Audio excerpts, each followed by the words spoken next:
At yun guys, so ako dyan ay nagli-level na ako dyan sa mga oras na yan.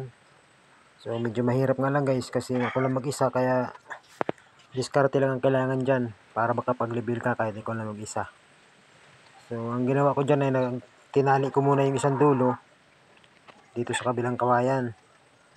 Saka ako in-adjust para makuha yung level nila. So pagka-level ko nyan ay kinabit ko na kagad yung kawayan para balagbag na agad, para yung poste natin ay hindi na gumalaw. So pinakang ano na rin yan guys, pinakang brace na rin niya diretso. So tali-tali lang pala ang ginawa ko dyan guys, kasi hindi pwedeng pakuan yung kawayan kasi bumibiyak yan eh. So ang pinagtali ko lang dyan ay straw, kasi wala man tayong alambre, straw ang mayroon, kaya pwede na yan. Sabi nga nila kung ano nandyan, yun ang anuhin mo, gamitin mo, di ba? At doon sa kabila guys, nag-level na rin ako. So medyo mahirap lang talaga pag mag-isa lang. Yan.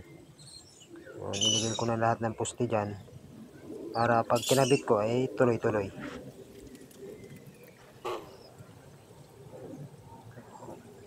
Kahit naman mag-isa ka lang dyan guys, basta't may teknika lang, mabubuo mo ang paglilibil. So diskarte lang ang kailangan dyan para makagawa ka kahit ikaw lang mag-isa. Yun nga lang, medyo mahirap nga lang guys, siyempre, kasi babalik-balik ka dyan. So ang diskarte naman dyan guys, may tali mo yung kabilang dulo dito sa kabila, doon ka na mag-adjust sa kabila nyan. Ngayon pag nakuha mo na yung tamang sukat sa kabila, ay guguhitan mo na lang yung kabilang dulo. So ganun lang yung technique dun guys. So ayan o, yan, tali-tali lang yan guys. O diba, simpleng-simple lang guys, kasi bahay lang naman ng rabbit yan, hindi naman titirhan ng mabibigat yan. Ayan, sa kabilang dulo naman, ayan. Nagmamadali ako dyan kasi medyo patanghali na yan guys eh. Siyempre kakain pa tayo nyan.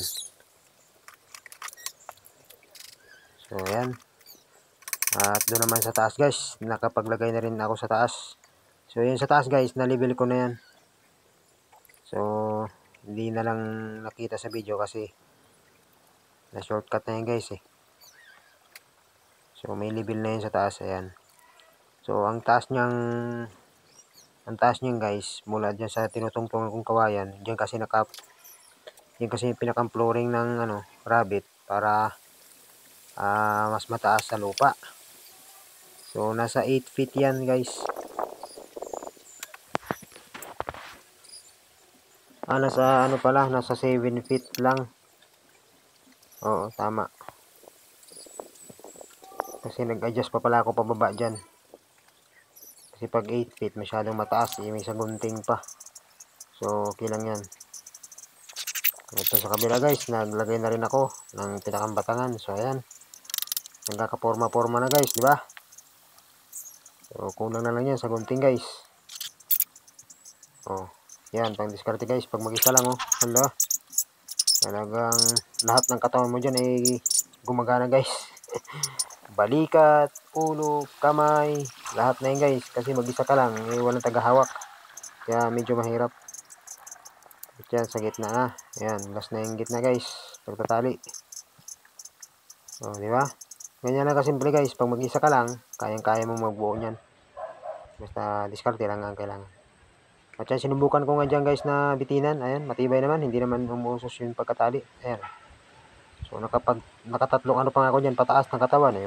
So yun guys, nagkakaporma-porma na yung kulungan ng rabbit oh. Ayan, nakapaglagay na ng mga batangan. So ito yung nanguha ulit tayo ng kasi kinulang ng kawayan. Yan, ito yung ating gagawin ko tong mga guys, mga pansagunting para mabuo na yung sa taas.